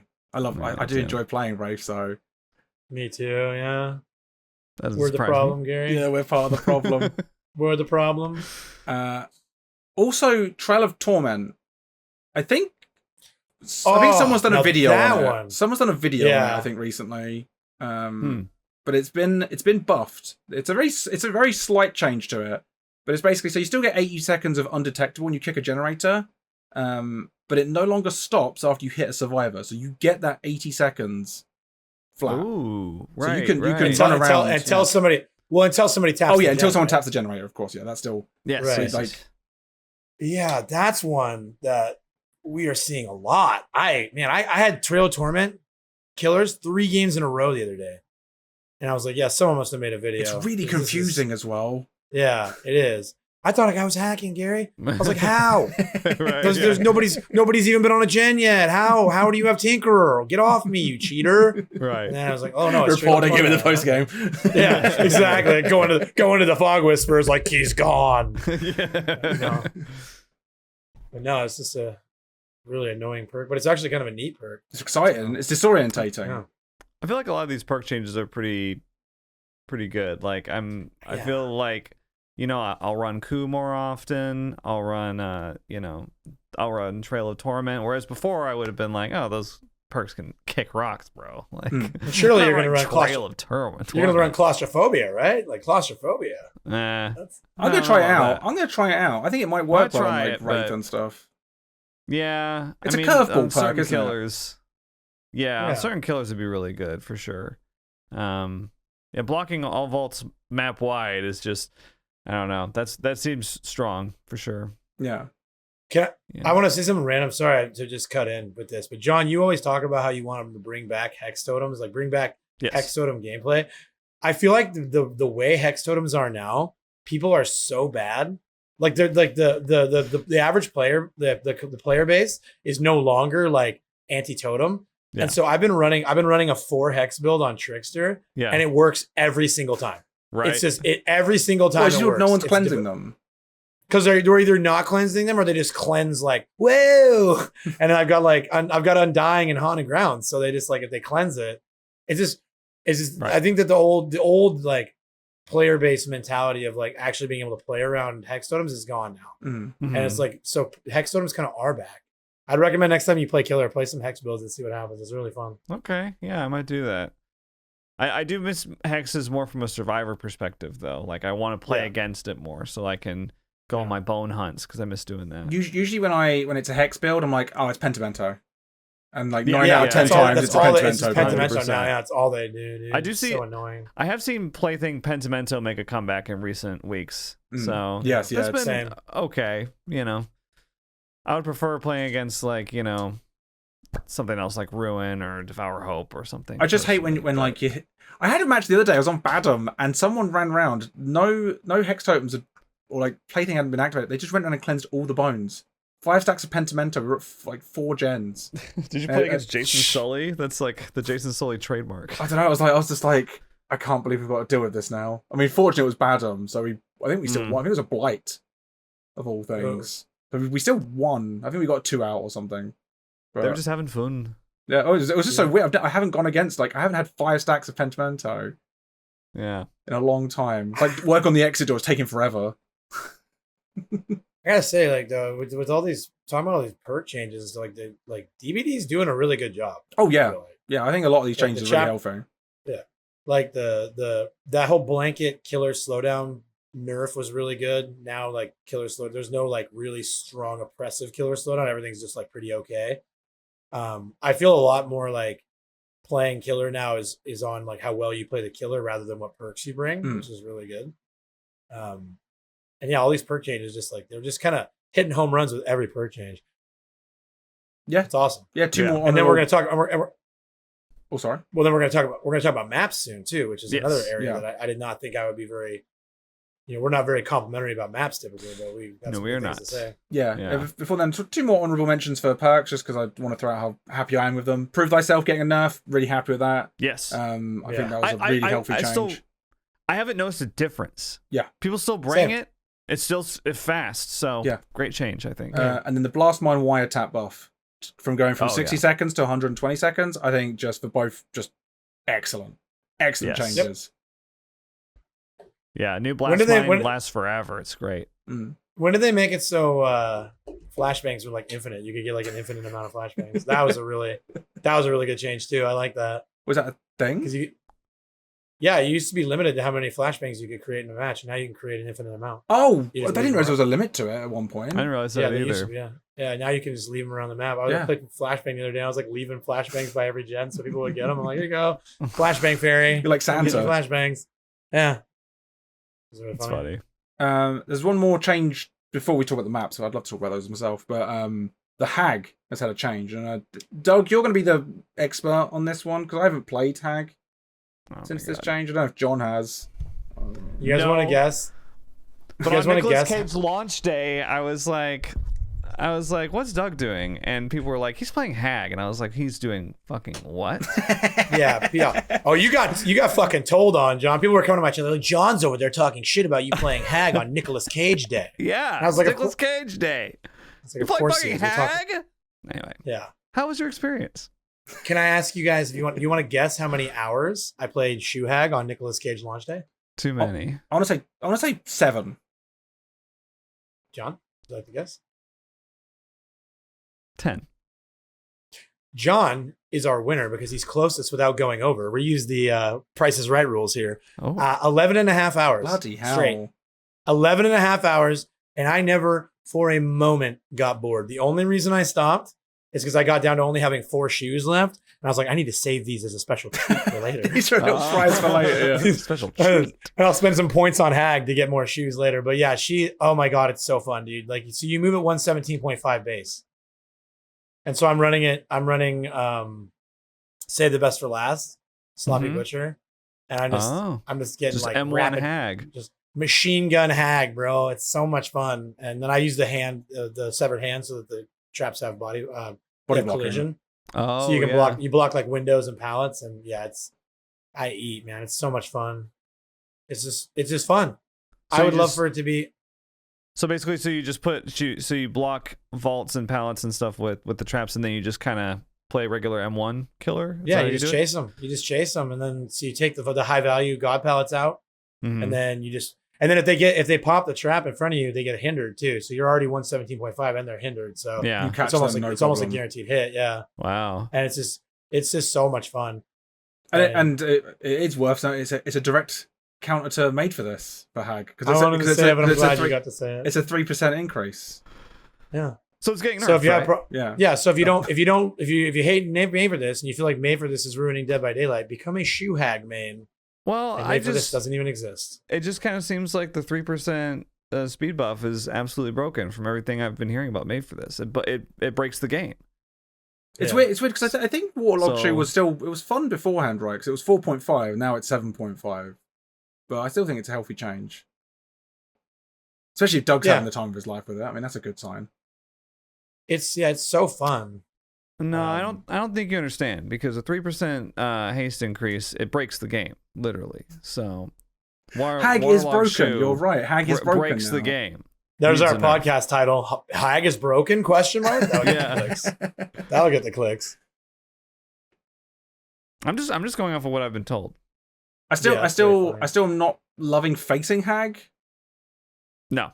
Because like crouching and then having to wipe the traps up. And she gets like a notification when you destroy a trap, doesn't she? I don't know. I'll be honest, I don't even know. I'm too busy going 117.5. I'm fucking running so fast. Shit's just happening around you. Okay, like I can see someone. I'm gonna hit them. In my games against Hag, I'm the only one that wipes away traps. I have not seen a single other player do it. They just run over them. I have my teammates run up to me and just unhook me. Like they have the trap go off, they unhook. I'm like, guys. Yeah. I mean, I feel like a bozo, like crouching around, like, oh, I don't want to set up the traps. My teammates are just sprinting around, doing high knees with Nicolas Cage. Just like, I don't care. Well, the other day I threw the match because I ran into Killer Shack thinking that there was someone working on the generator, and I was like, oh, they must have checked for traps. They must have. No, they hadn't. So I ran in, I died, got put in basement. That gen was like 90%. Had camped it because I was in basement and it was nearly done, which made sense. I was like, is that my fault, or is it the Lori for not checking for traps for me? I don't know. Yeah. I blamed myself. Because I should have checked. I should have known. Wow. Oh, I really respect that kind of accountability and self-assessment, Gary. I'm really proud of you. Thank you, Doug. I appreciate that. It's surprising. Anyway, should we talk about maps? Sure. Yeah, he does the fast subject change when I'm complimenting him too. How do I make you happy, Gary? That's my question. What do you need from me? What maps changed? So yeah, we got reworks of the Coldwind maps, right? So Rancid Abattoir and Fractured Cowshed. Yes, Fractured got changed. And like unannounced, but Thompson House has changed too. They're not like full reworks, but all the Coldwind maps got new tiles. Yeah, and got new corn and new junk.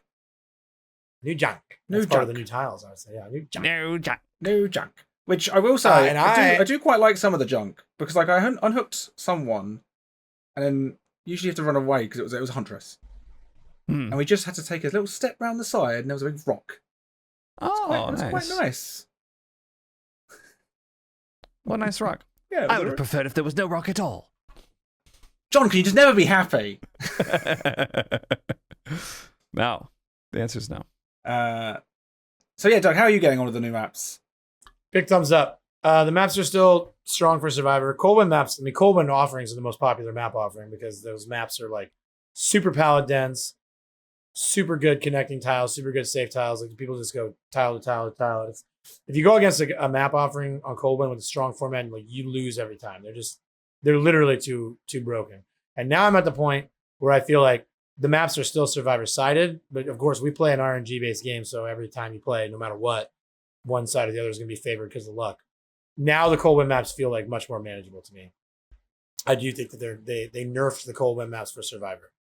but they're still strong survivor maps. But they're not like, oh my god. When I zone in to Cowshed or I zone in to Abattoir now, it's not.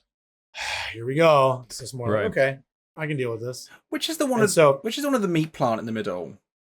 That's Abattoir. Is that Abattoir? Sorry, yeah. Yeah, that's my favorite of the changes. I think that main building change, 10 out of 10. Yeah.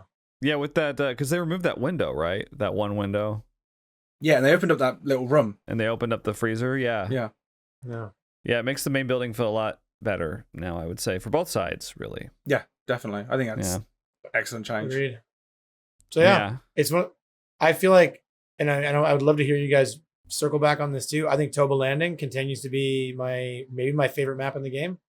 Definitely a top choice for me. I think it's a really good map. I definitely would argue that it's the best map we've gotten design wise since Dead Dog. And then these two map reworks of the Coldwind maps, like to me, it kind of feels like the map team might be starting to get it a little bit. Or there's a new map team. Who knows? Yeah, we don't know. Because this is very different than how they've been operating, I would say. Yeah. I will agree. I'll agree on Toba Landing being the best map they've released since Dead Dog, but I think like the competition's not particularly fierce. Yeah. Right. Yeah. That's like saying the Singularity is the best killer they've released. After the fucking night in the Skull Merchant came on. Whoa, my god. I have grown on it though. Like I've gone from someone who's like on the fence with it to I'm starting to enjoy it. Like now that I'm understanding the loops a bit better, like I think it's tougher to digest from when you're fresh on the map. So I think it's probably not the most new player friendly map. No. Yeah. But I think once you start to get accustomed to it, like now that I know how the main building works and like the kind of the loops that are on that map, it's a lot easier to manage. And survivors have gotten a lot better on it as well. I really like some of the unique loops that are on that map. That like I feel like it's freshened the game up. I like the ramps. I like some of those. Yeah, some of those unique loops that I'm just like, ooh, it'd be great if more maps had unique loops like this instead of just like the same tiles reskinned over and over. So yeah, I think it's definitely a good one. I would love to see a variation on it. Same. Well, there's maybe something like so with the special unique moment, like unique loops. I mean, Eerie of Crows got one recently, didn't it? With that, is it a coffin? It's like a little ruins part. So the little thing that's like the raised thing. Yeah. So they may be looking to do that more now, where maps get their own special ones. Like, because obviously Coldwind has like cow tree and stuff, so it makes sense. But yeah, I would definitely love to see like Toba Landing get another part. Same with Garden of Joy and the Shit Square. Like, give them some variants. Yes. Yeah. Borgo. Yeah. Yeah, that'd be really cool. If we could get like a variant on those, like pretty much all the maps, all the realms that just have one variation, except for I don't know how they would do Midwich, but like we said, like Eerie of Crows, Toba. I think Midwich is hard because it's licensed. That's what I mean. Yeah. But for these original ones, like give us a variation. But what about the lore? I would love to see a Toba Landing one with more of the ruins, like the doors. The alien doors, like I think they're really cool. I'd love to see those columns a bit more elsewhere as well. Yeah. You have like a main building being like the alien structure or something. Yeah. Similar to like Eerie, but like more of a alien structure. That'd be kind of cool. Yeah, you have like doors that like open automatically and stuff when you walk near them. That would be interesting. Yeah, that'd be cool. It'd be really neat. I feel like Toba in particular really lends itself to like having a secret of some kind, like Midwich does with the, you do 2 of those generators and it opens the. I feel like it'd be cool if there was like a secret cave or something that you could open, or some kind of ruins that you could discover that maybe maybe just has like a chest with like a guaranteed rare item in it or something. If I was them, I'd have hidden an alien egg as an Easter egg somewhere. Fucking Lore Master John's like, what if he had a cool what if he had a cool secret? Cool secret there in the map. Something I was actually thinking generators. I was gonna make fun of you for that being nerdy, but then I was like, what if they had like those automatic doors Gary was talking about, and it had like a map wide audio alert, like the crows on the boat on Swamp. So you'd like hear, and so you know somebody had like had just accessed the door. Oh, you just press like a button on it to open it or something. Yeah, that'd be cool, right? I think that'd be cool. Oh, that would be kind of cool. Yeah. I like the idea of more global audio effects. Because, like we've talked about, like when that Devour Hope goes off, it's just like, oh shit, and everybody knows, right? I think it'd be cool to have more things like that, like global sounds that, when you hear them, you go like, oh my God, something's going down. The entire match is changing. I just had I don't know why this popped in my head. In Resident Evil 5, when you've got the Ouroboros monster chasing you in like the furnace room and you have to lock it in there? Imagine if there was like a way of locking a killer out for a bit. All survivors in there, and like an alarm goes off. What if you could lock the random in there with the killer? Yeah, that's what I mean. Like, you know what? You threw Shack Pallet in the first minute of the game. Now sucker. Go in there, Quentin. Now stay in there, Quentin. Of course, it's a fucking Quentin too. Get in the octagon. 1v1. I got you for 3 minutes. It's Wesker. 7 minutes. Yeah. That would be funny. Speaking of Wesker. Is it time? I was wondering if that was Gary's segue. Is it time? I think so. Unless you've got any more shit you want to say to me first. No, Gary, I think you've paid your dues this podcast. We're good. No, now it's time for John and I to have a conversation. Okay, I'm very eager to have this conversation because I've been laying awake at night trying to figure out what you had a problem with. I believe you've been laying. I'm interested to hear the confusion between you two. Okay. Me too. I believe. Go ahead. No, please. Please, no, you. I'll have my time to speak. Go ahead, John. No, you go ahead. I was going to say, I believe you've been laying awake at night, but I don't think it's been because of the conversation about Wesker. I have dedicated some off-podcast time to trying to ascertain what you were so upset about. So, all right. Loyal followers of the Spine Chill podcast, bear with me, but listen as I paint you a picture. So I am minding my business, watching one of my favorite content creators on Twitch, John Wolfe, twitch.tv/John Wolfe.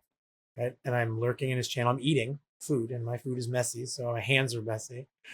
And John, in front of thousands of people on the internet, says, Wesker players are super chill.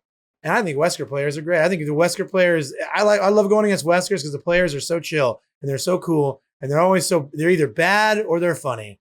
And I rushed to clean my hands off. I have to respond to this in the chat.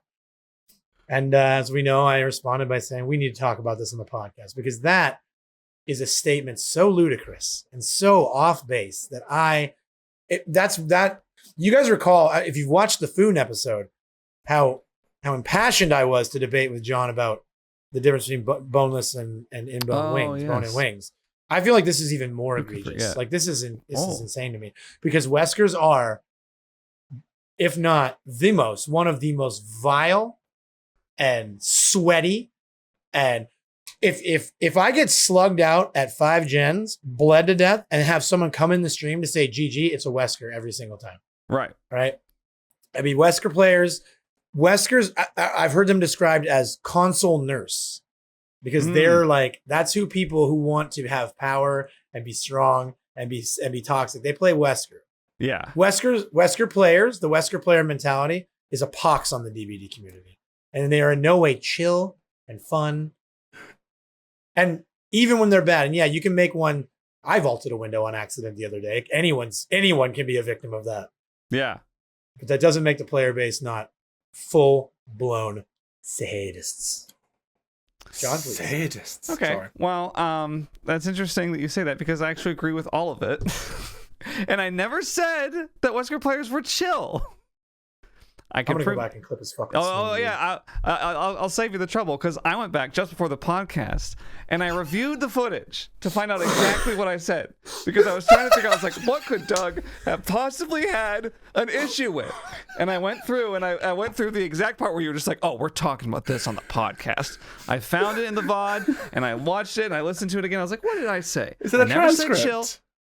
I don't have the transcript, but I can produce one if you'd like. We can edit it into the podcast. Oh, perhaps. yes, please. Yeah, the fully edited. Yeah. No, what I said was, and this may be what you heard. I said Wesker players are a gift from God because they're mean and they're bad. which I've said before on the podcast, and those are my favorite. Those are my favorite killers to play against. I said they're mean several times. I love them because they're mean. They're so mean-spirited, these Wesker players. They come in, they're just like, they're camping people in the basement, and then they're missing their M2s. It's the best combination. Oh, no. So this was a misunderstanding. Yes. And it was my fault, I feel like. Because I'm not going to argue. Like, at this point, you guys know I'm not going to argue. If you have a clip, I mean, it's over. Yeah, right. So. I never said they were chill. I swear you said nice. Chill. No. Did you say funny? You had to have said some sort of complimentary word, like something set me off. I said I think it's really funny when you make them vault the window. I know, but like I swear you said they're so chill. I didn't hear that when I reviewed the footage. I didn't hear that. And I don't think that they're chill. That's kind of why they're funny, because they're not chill at all. Yeah. Damn. All right. Well, I guess. Do I have to tweet an apology now? Like, I'm gonna go back and watch the footage. I think so. I need to know. I need to hear what you said because I know. Do you know you found it right? So you know which stream and like roughly when it was. Like, can you help me with that? Yeah. It's before 2 hours in. It's on Ormond. I was playing against a Wesker. And which stream was this? It was I think the 28th. Or wait, no, end stream on the 28th, 29th, or 27th. Sorry. I think it's the last one that I did. You said just before 2 hours on Ormond. Yeah, something like that. Okay. All right, we're gonna get this track down.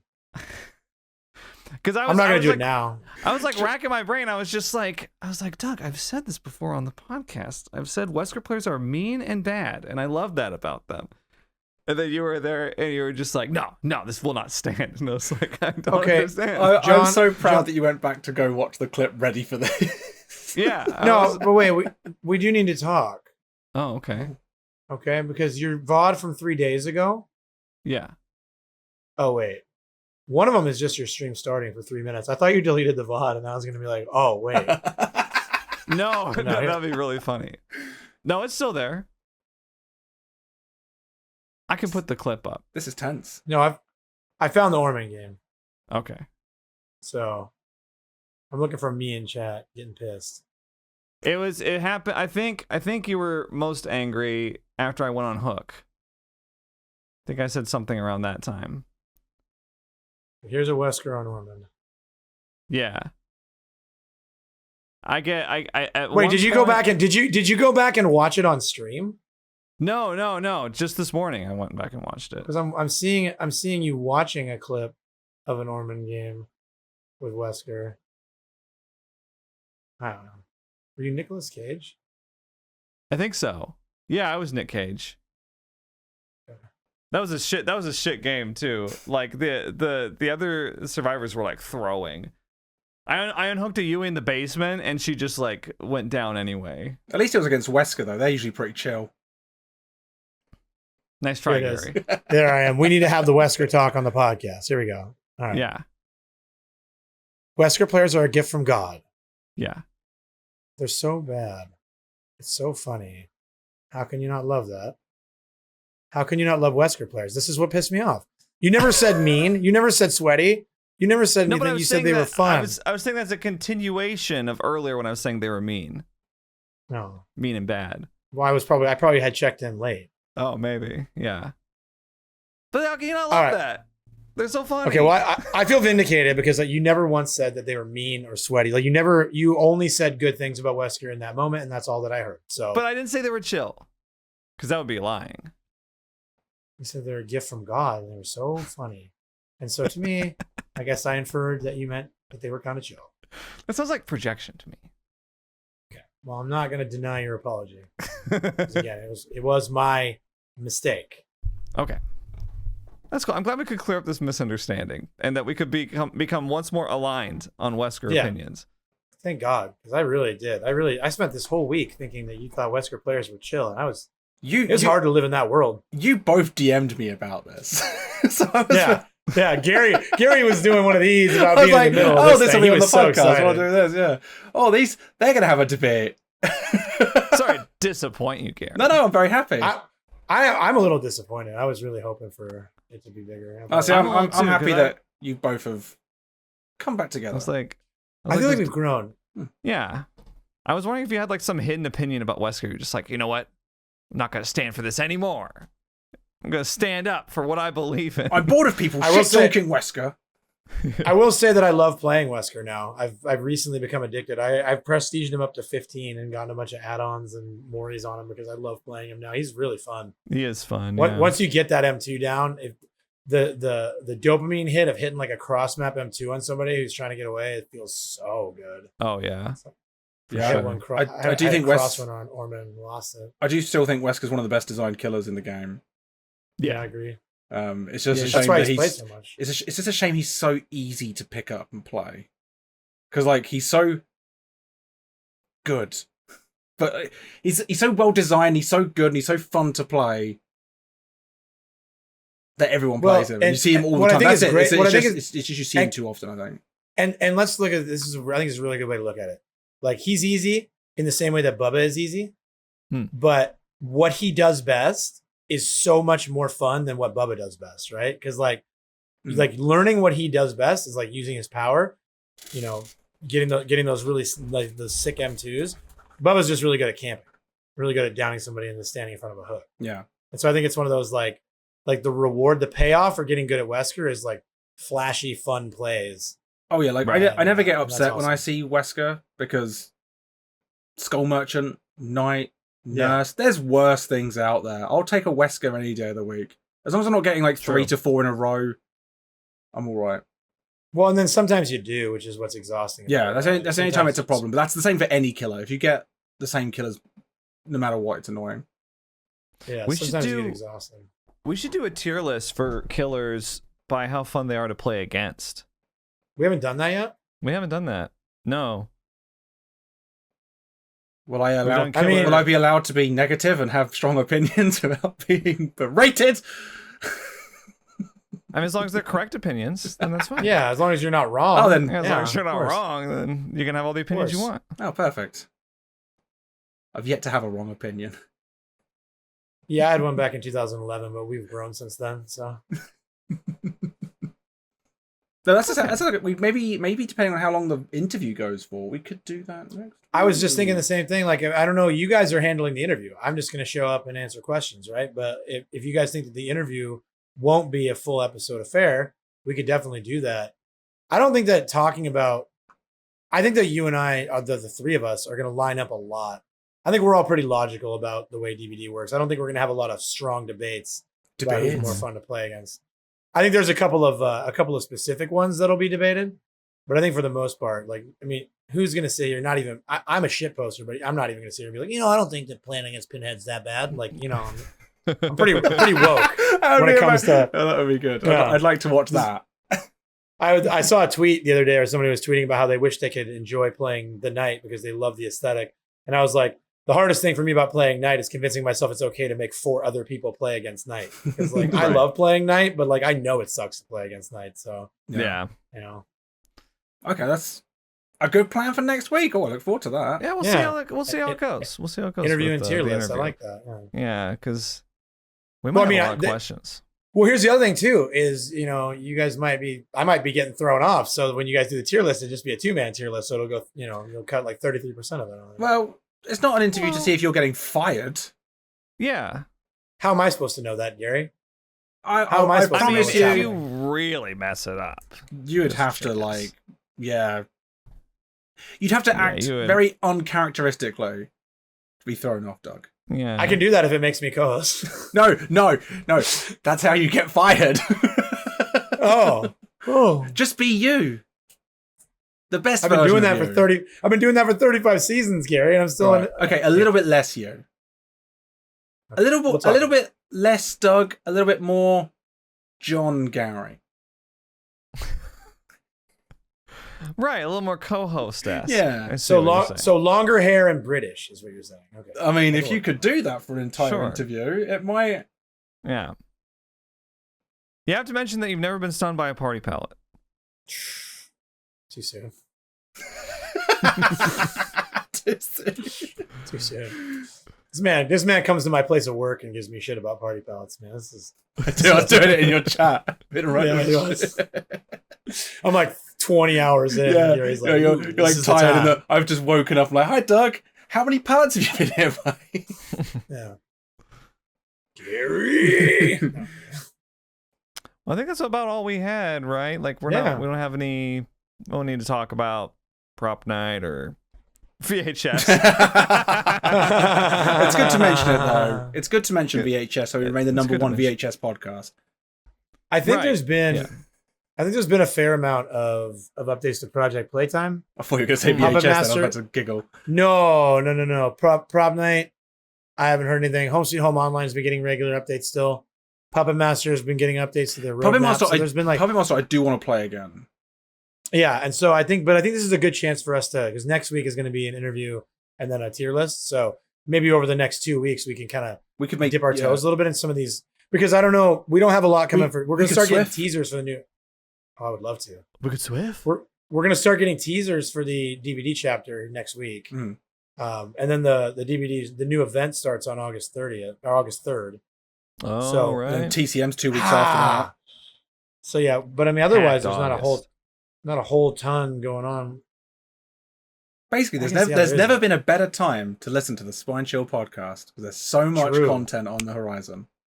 The number one rated DVD podcast. I think a question, Doug. No, I mean I know I'm a guest, but do I have to raise my fucking hand before I talk? That's what I was like, around here? Just talk. I was saying number one. He raised his finger. Yes, yeah. For number one. But I should have raised a different finger if I was raising it at Gary. It's been a really fun season. Thanks for watching it. Yeah, thanks for watching, everybody. We'll be back next week with Doug's co-host interview, so make sure that you're there to support him. And then we'll see about doing a killer food tier list if we. It's so much fun. If we have time. So much fun. Yeah. So much food, so little time. All right. Well, goodbye. Signing off are your co-hosts, John Wolfe and Gary the Hot Cross. And our 35-time recurring guest, possibly soon-to-be co-host, Doug Running Man. Thank you for joining us. I was just going to say, possibly the last time signing off as a guest. Who knows? Maybe the last time you're ever on the podcast, according to your own concerns. I said that because I get anxious, Gary. Anyways, yeah. You're among friends. No need to be anxious. One of the questions that I saw fielded in the Discord was like, why don't you guys have guests on more often? I'm like, we have a guest on every week. Yeah. Constantly. What are you talking about? Yeah, too often. Every episode has a guest. See, too often. He said it, guys. Gary, no. All right, I'll see you guys later. Bye. Bye, everyone. Bye. Hugs and kisses. Hugs and kisses.